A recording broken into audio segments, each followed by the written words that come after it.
This right here is the Proaim Smart Camera Slider. It has some nice features, but how does it perform in the field, and do I recommend this right here to you guys? Let's find out.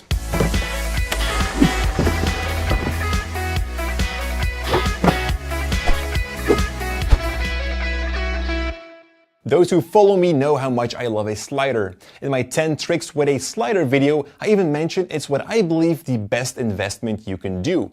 For the past 5 years, I've been working with the very popular Canova slider, which I'm still very satisfied with today. When it comes down to sliders, I'm very picky. I've worked with various brands, but I would always hold on to my Canova slider. Today we're taking a look at the Proaim slider, which is new for me. Now, interesting enough, it got a lot of my attention on paper. It has everything my Canova can do with some extra options.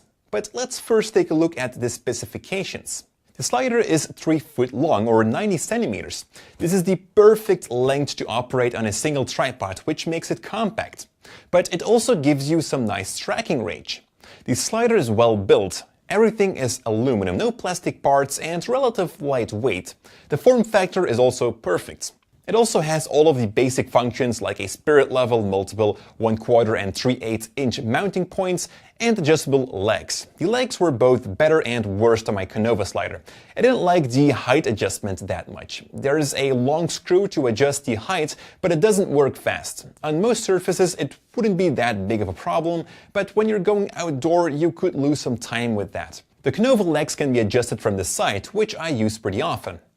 But then on the other hand, I do like it very much how the legs fold in line with the slider. You can set up the Proaim slider in literally 5 seconds, as with my Canova slider you need to screw the legs on and off to use it.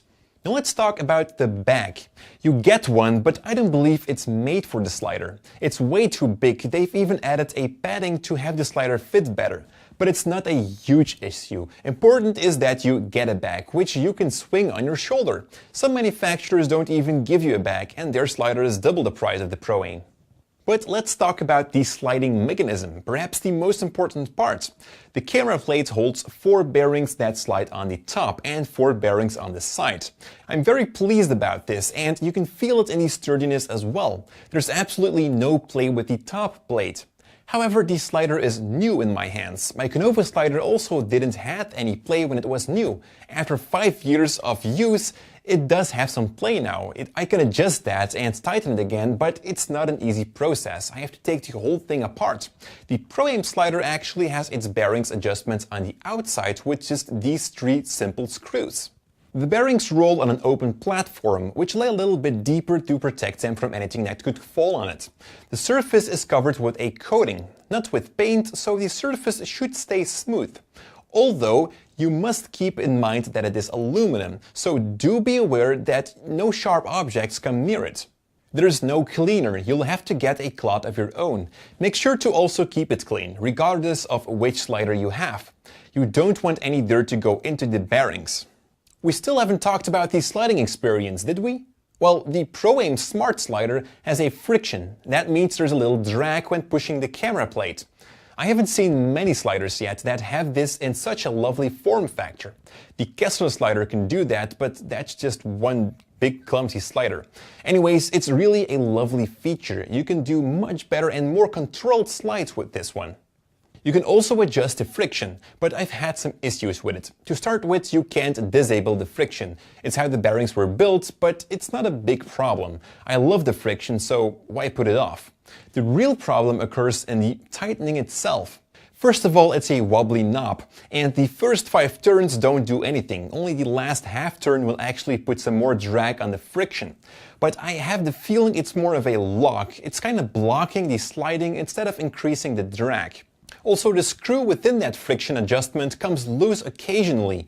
You can easily tighten it again, but it's not so user-friendly. But I have to be honest, I have no desire to change that friction. If you work on DSLRs or other medium format cameras, then the standard friction from the bearings is perfect. The camera platform can also be locked. It's a very sturdy lock, easy in use. But it can't be overlocked. I'm a very big fan of doing angled slides, and for that I must really be able to tighten the lock, so my camera won't fall. When using a simple 3-way head and my GH4, the lock was perfectly fine, but I'm a little bit worried when using bigger cameras. So I did a little test and put some kilos onto it. And apparently it can only take 2 kilos or about 4.5 pounds, and then it slides down. So what I did was take out the screw from the lock, tightened the bolt and repositioned the lock. I was now able to tighten it way more, and it could handle up to 6 kilos or over 14 pounds. The last thing I wish to talk about are the mounting options. You have plenty 1/4 and 3/8 screw holes. The camera plate even has an adapter for the 2 sizes. So don't ask if your ball head will fit on it, because yes, it does. The outsides have a rosette mounting. This is also a pretty nice feature for the accessories, like an additional motor or something. But it doesn't let you mount the tripod plate on it for vertical sliding.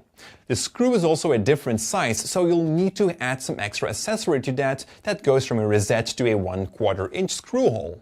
The Proaim Smart Slider also comes with a 75mm ball, which allows you to attach your slider directly to your legs and perhaps use the tripod head on the slider. It's very nice that they've put that in, but I would never use it that way. I love to use the pan and tilt while sliding. You can check out 10 tricks with a camera slider by clicking in the cards up there. So that's it for the Proaim Smart Slider. My first impressions are very positive. The slider has some minor issues, but I believe every product has that.